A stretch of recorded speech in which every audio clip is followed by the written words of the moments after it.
तो अपना water pollution भी खत्म हो गया, एयर पोल्यूशन भी खत्म हो गया।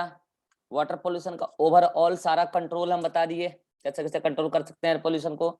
वाटर पोल्यूशन का भी सारा कंट्रोल बता दिए, ठीक है। Sewage treatment plant, euro norms बता दिए, मॉनिटर प्रोटोकॉल, क्योटो प्रोटोकॉल, जो भी है सब कुछ बता दिए, ठीक है।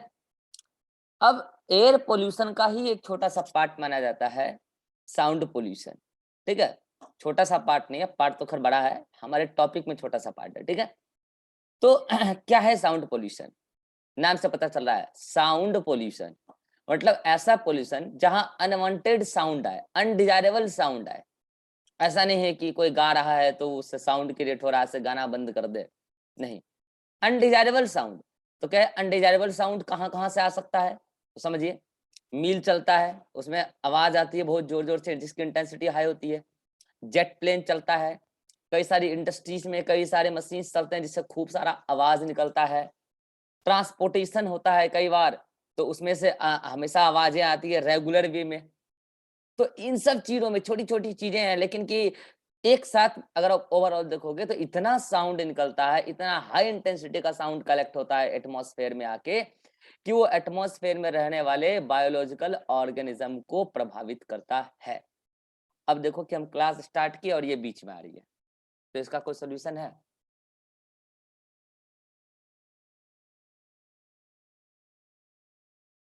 तो मैंने क्या समझाया कि साउंड पॉल्यूशन का मतलब है कि कई सारी अलग अलग रिसोर्सेज से अनवांटेड साउंड, अनडिजायरेबल साउंड एक साथ आके एटमॉस्फेयर में हो जाता है कलेक्ट।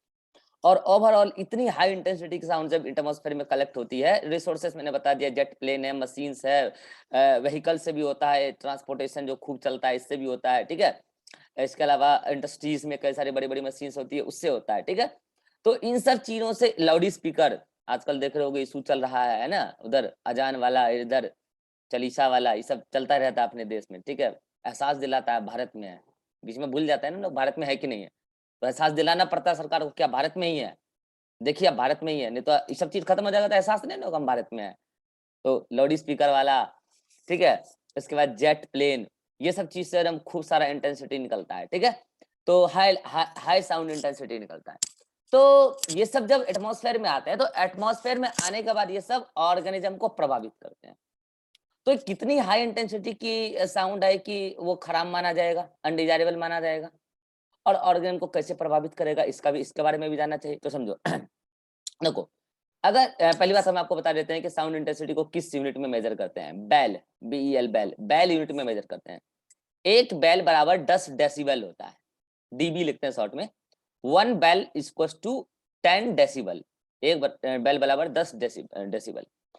तो अगर एटमॉस्फेयर में 25 डेसिबल तक का साउंड चल रहा है, इंटेंसिटी चल रहा है, तो एटमॉस्फेयर बिल्कुल शांत है, नॉर्मल, नो प्रॉब्लम, बढ़िया मस्त, 25 तक का चल रहा है तो। और ऐसा होता वही जगह है जहां पर पूरा कंट्रोल्ड इन्वायरमेंट हो, अगर शहरों की बात करें, या नहीं तो गाँव में चले जाओ, गाँव में ऐसा माहौल मिलेगा कि 30 के आसपास, 35 के आसपास। शहरों में तो बहुत ज्यादा रहता है, ठीक है, 60-65 के आसपास, क्योंकि शहर में ट्रांसपोर्टेशन वगैरह भी बहुत सारा है, ठीक है, मशीन से वगैरह ज्यादा चल रहा है। तो और पॉपुलेशन भी ज्यादा है, तो ऐसे ऐसे लाउड स्पीकर कई सारे लगे हुए हैं। गाँव में तो पूरे गाँव में 1-2 लाउड स्पीकर लगा होगा, ठीक है, ऐसा होता है। तो 25 अगर है, 25 डेसिबल है, तब तो एटमॉस्फेयर नॉर्मल है। अगर 25 से बढ़ते बढ़ते बढ़ते बढ़ते क्रॉस 80 क्रॉस कर गया, तो कह देना साउंड पोल्यूशन हो रहा है। अगर 80 डेसिबल इंटेंसिटी साउंड की क्रॉस कर गई एटमॉस्फेयर में किसी भी इलाके में, तो कह देना कि साउंड पोल्यूशन हो रहा है, या अनडिजायरेबल है, साउंड अनडिजायरेबल इंटेंसिटी है साउंड की, जो पोल्यूशन काउज कर सकता है, ठीक है। तो ये 80 डेसिबल के बाद जब साउंड पोल्यूशन होता है, बाद में साइंटिस्टों को सब बात पता चला, तो बाद में सब चीज पता चला कि ये साउंड पोल्यूशन एटमॉस्फेयर से रिलेटेड है। पहले साउंड, मैंने आपको पहले भी बोला था ये बात, कि साउंड पोल्यूशन को एक अलग कैटेगरी मानते थे, एक अलग ही कैटेगरी लेते थे पोल्यूशन का, कहते थे 4 टाइप का pollution, soil pollution, air pollution, water pollution, sound pollution. लेकिन 1981 में आया था air prevention and control act, pollution act. तो पहले आप यहाँ पे ब्रैकेट को ढंग से लगाओ, ये ब्रैकेट यहां से यहां तक का है, ठीक है। ये एक्ट का नाम, पूरा नाम यहां से यहां है। क्या है एक्ट का नाम? एक्ट का नाम था air prevention and control of pollution act. ये एक्ट पारित हो गया था 1981 में, अप्लाई हो गया था, और वो हुआ था एयर पोल्यूशन को कंट्रोल करने के लिए।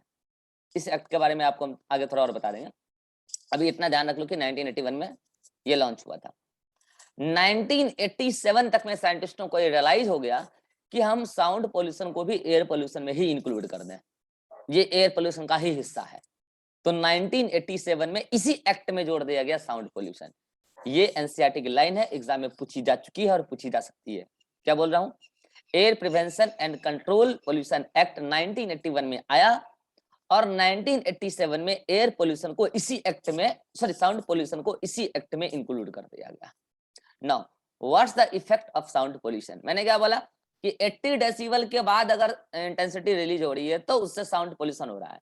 तो 80, ऐसा नहीं कि 81 हुआ और आदमी मरना शुरू हो जाएगा, ऐसा नहीं है, प्रॉब्लम शुरू हो जाएगा। 80 क्रॉस मतलब पोल्यूशन स्टार्ट, क्रॉस करते करते अगर 150 डेसिबल से ज्यादा या 150 डेसिबल या उससे ज्यादा किसी एरिया में ये साउंड निकल रहा है, ये ज्यादातर आपको निकलेगा जब जेट प्लेन टेक ऑफ होता है ना तब, या फिर जब रॉकेट लॉन्च होता है ना उस टाइम इतना हाई इंटेंसिटी निकलता है। तो उस इलाके में तो पहली बात कोई घर वर रहने, आबादी नहीं रहने देते हैं, और जो वर्कर्स होते हैं वहां पे उनको ईयरबड दिया जाता है यूज करने के लिए। अगर वो नहीं यूज करेंगे ईयर ड्रम फटेगा और वो परमानेंटली बया हो जाएगा।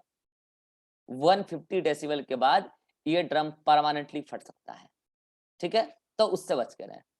कई बार आप सुने होंगे बिजली खड़की जोर से और उस इलाके के लोगों का कान का पर्दा फट गया, ड्रम फट गया। कैसे? 150 डेसिबल से भी ज्यादा कड़क आवाज आ जाती है तो वो डैमेज कर देता है।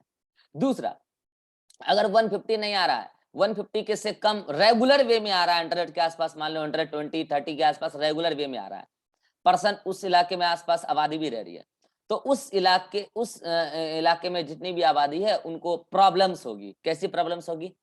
हार्ट से रिलेटेड प्रॉब्लम होगी, ब्रीदिंग से रिलेटेड प्रॉब्लम होगी, ठीक है, फिर ब्लड प्रेशर उनका चेंज होने लगेगा, रेस्टलेसनेस कंडीशन आ जाएगा, मतलब स्लीपलेसनेस, उसको आराम नहीं, बेचैनी होगा हमेशा।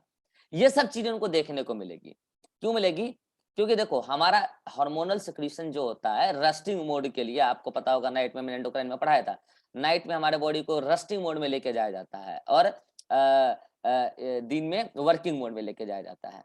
तो अगर वो साउंड इंटेंसिटी दिन में भी मान लो अगर आ रहा है, रात में नहीं आ रहा मान लिया, तो दिन में उतना साउंड इंटेंसिटी आएगा और रात में अचानक से वो साउंड इंटेंसिटी खत्म हो जाएगा। आपने गौर भी किया होगा कई बार जब डीजे के पास अचानक से जाकर खड़ा होते होंगे तो कानों के पास ऐसा चुन कुछ करता रहता है।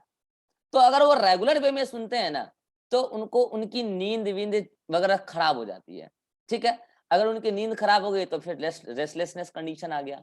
और ये हाई साउंड इंटेंसिटी अगर बार बार पड़ रहा है तो आपके ईयर ड्रम से जो साउंड इंटेंसिटी अंदर जा रहा है, आपको मैंने ईयर का पूरा मैकेनिज्म पढ़ाया है, तो वहां पे जो सेंसिटिव न्यूरॉन्स हैं वो बार बार कभी उसको ये आराम मिल ही नहीं रहा, वो रेगुलर वे में काम करते जा रहे हैं कि हमको साउंड इंटेंसिटी को रिसीव करना और हियरिंग का काम कराना है। तो अगर अब भाई आपको तो ये भी पता है कि सारा न्यूरॉन्स अल्टीमेटली ब्रेन से कनेक्टेड है, तो ये न्यूरॉन जो है, जो ईयर का न्यूरॉन जो हमें सेंसरी न्यूरॉन वहां लेके जा रहा है इम्पल्स, वो जब बार बार ब्रेन को दे रहा है तो ब्रेन ज्यादातर वर्क करने लगा ईयर और हियरिंग मैकेनिज्म के लिए, और उसका अदर सिस्टम्स पे रेगुलेशन बिगड़ जाता है, लाइक हार्ट पे या ब्रीदिंग रेट पे। और जब हार्ट और ब्रीदिंग रेट बिगड़ा फिर तो दुनिया का हर सिस्टम बिगड़ जाएगा, आपको पता ही है। अभी मैं पढ़ाया नहीं हूँ चैप्टर, लेकिन इतना तो पता होगा कि ब्रीदिंग रेट और अगर सर्कुलेटरी रेट अगर बिगड़ गया तब तो हर सिस्टम बिगड़ सकता है, ठीक है। तो इस कदर से इंसान प्रभावित हो सकता है बुरी तरीके से, ठीक है। तो ये तो हुआ क्या, effect of sound pollution. Now control of sound pollution. देखो इसका दो ही कंट्रोल है, या तो आप ऐसे चीजों को अवॉइड करो जहां पर इतनी हाई डेंसिटी निकलती है, वहां पे आबादी मत जाने दो, वहां पे पॉपुलेटेड एरिया में ऐसे काम मत करो जहाँ पे हाई इंटेंसिटी आपको रिलीज करनी है। दूसरा, अनवांटेड अगर किसी भी चीजों से साउंड निकाल रहे हैं तो आप साउंड ना निकालें, ठीक है। तो ये चीजें हैं। अच्छा, जैसे ये लाउड स्पीकर वाला अभी मामला चल रहा है, ठीक है, इसमें मेरा कोई टिप्पणी नहीं है, ठीक है। टिप्पणी ये देखिए, ये क्या है कि ये तो साउंड पोल्यूशन वाला मामला है, कोई एक समुदाय को बोला जा रहा है कि या तो आप साउंड बंद कर लो, कोई दूसरा समुदाय उग्र होकर बोल रहा है कि हम भी बजाएंगे, आप 2 बार बजाओगे हम 10 बार बजाएंगे। तो देखिए बजा दोनों ही रहे हैं, बजा दोनों ही रहे हैं, ठीक है। कोई लाउड स्पीकर से बजा रहा है, कोई डीजे से बजा रहा है, कोई घंटी से बजा रहा है, बजा दोनों ही रहे हैं। साउंड पोल्यूशन साइंटिफिक तरीके से सोचिए, साउंड पोल्यूशन कर दोनों ही रहे हैं, ठीक है। बस क्या है कि कोई ऊपर लगा के कर रहा है और कोई जो है दीवारों के अंदर कर रहा है, लेकिन साउंड पोल्यूशन उनसे भी उतना ही हो रहा है जितना उनसे हो रहा है। तो साइंटिफिक विषय दोनों दोनों ही गलती कर रहे हैं। अब धार्मिक वजह से तो कोई भी किसी को कुछ भी ब्लेम कर सकता है, चल ही रहा है, एहसास दिलाना पड़ता है भारत में, ठीक है। तो पॉल्यूशन दोनों ही कर रहे हैं, तो अगर कंट्रोल करना है तो दोनों को खत्म करवाइए, पक्षपात नहीं होना चाहिए।